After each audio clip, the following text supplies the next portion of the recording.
ഗ്രീഷ്മയ്ക്കും ഷാരോണിനും ഒരേ പ്രായമാണ്, അതുകൊണ്ട് പ്രായത്തിന്റെ ഇളവ് നൽകാൻ കഴിയില്ല. ഗ്രീഷ്മയ്ക്കും ഷാരോണിനും ഒരേ പ്രായമാണ്, പ്രായത്തിന്റെ ഇളവ് നൽകാൻ കഴിയില്ല. ഷാരോൺ പ്രണയത്തിനടിമയായിരുന്നു എന്നുകൂടി പറയുന്നു. പറഞ്ഞാൽ ആ പ്രണയത്തെ അത്ര കണ്ട് വിശ്വസിച്ചിരുന്നു. ഏതെങ്കിലും അന്ന് ഈ ശിക്ഷാവിധി പ്രഖ്യാപന സമയത്ത് കോടതി മുറിക്കുള്ളിൽ പ്രതിഭാഗം പരമാവധി ശിക്ഷ ഒഴിവാക്കാൻ നടത്തിയ വാദങ്ങൾ എന്ന് പറഞ്ഞാൽ പിന്തുടരുകയായിരുന്നു ഷാരോൺ, അങ്ങേയറ്റം പിന്തുടരുകയായിരുന്നു ഷാരോൺ, മറ്റു നിവൃത്തിയില്ലാതെ കൊന്നു എന്ന രീതിയിലുള്ള വാദങ്ങൾ കോടതിയെ സ്വാധീനിക്കുന്നില്ല എന്ന് വേണം മനസ്സിലാക്കാൻ. മരണക്കിടക്കയിലും ഷാരോൺ ഗ്രീഷ്മയെ സ്നേഹിച്ചു. മരണക്കിടക്കയിലും ഷാരോൺ ഗ്രീഷ്മയെ സ്നേഹിച്ചു. ഗ്രീഷ്മ ശിക്ഷിക്കപ്പെടാൻ ഷാരോൺ ആഗ്രഹിച്ചിരുന്നില്ല തുടങ്ങി ഷാരോൺ ഏത് രീതിയിലാണ്, എത്രത്തോളം തീവ്രമായാണ്, ഏതളവിലാണ് ഗ്രീഷ്മയെ ഇഷ്ടപ്പെട്ടത് എന്നുകൂടി കോടതി ഈ വിധി പ്രസ്താവത്തിന്റെ ഭാഗമായി പറയുകയാണ്. സലിം, ഇവിടെ ഈ പ്രണയത്തിന്റെ പേരുള്ള വഞ്ചന അത് എത്രത്തോളം കൊടിയ വഞ്ചനയായിരുന്നു എന്ന് കോടതി പറയുന്ന വിധിന്യായത്തിലെ ഭാഗമാണ്.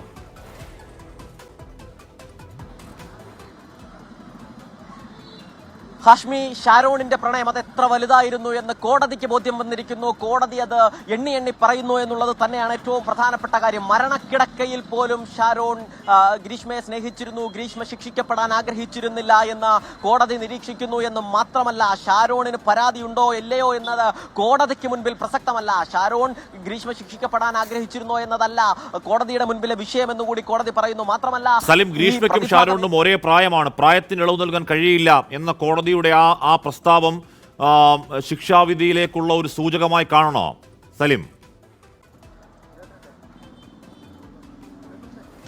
തീർച്ചയായും ഹാഷിമി, തീർച്ചയായും. കാരണം പ്രതിഭാഗം ഏറ്റവും അധികം വായിച്ച പോയിന്റ്, ഏറ്റവും അധികം പറഞ്ഞിരുന്നത് ഗ്രീഷ്മയ്ക്കും ഗ്രീഷ്മയുടെ ചെറുപ്രായമാണ്, അതുകൊണ്ട് തന്നെ ശിക്ഷയിൽ ഇളവ് വേണമെന്നാണ്. കോടതി അതിനെ ഖണ്ഡിക്കുന്നു. കോടതി പറയുന്നു ഷാരോണിനും അതേ പ്രായമാണ്, ഗ്രീഷ്മയ്ക്കും അതേ പ്രായമാണ്, അതുകൊണ്ട് തന്നെ ശിക്ഷയുടെ ഇളവ് നൽകാൻ കഴിയില്ല എന്ന് പറയുന്നു. ഷാരോണിന് പരാതി ഉണ്ടോ ഇല്ലേ എന്ന് കോടതിക്ക് മുൻപിൽ പ്രസക്തമല്ല എന്നുകൂടി കോടതി പറയുന്നിടത്താണ് ആ ശിക്ഷാവിധിയിലേക്കുള്ള സൂചന തന്നെയാണ് അത് എന്നുള്ള കാര്യത്തിൽ ഒരു തർക്കവുമില്ല. പരമാവധി ശിക്ഷയിലേക്കാണോ ഇതിപ്പോ ഈ കോടതി വിധി എന്നുള്ളത് നമുക്ക് അല്പസമയത്തിനകം പറയാൻ പറ്റും. ഏറ്റവും ഒടുവിൽ സ്നേഹബന്ധം തുടരുമ്പോഴും ഷാരോണിനെ കൊലപ്പെടുത്താൻ ഗ്രീഷ്മ ശ്രമിച്ചു എന്നുകൂടി കോടതി പറയുന്നു. അതായത് ഈ വിവാഹ നിശ്ചയത്തിന് ശേഷവും ഗ്രീഷ്മയും ഷാരോണും തമ്മിൽ ലൈംഗിക ബന്ധത്തിൽ ഏർപ്പെട്ടു. അപ്പോഴും ഗ്രീഷ്മ പിന്നീട് പല ബന്ധങ്ങളിലും ഏർപ്പെട്ടിരുന്നു.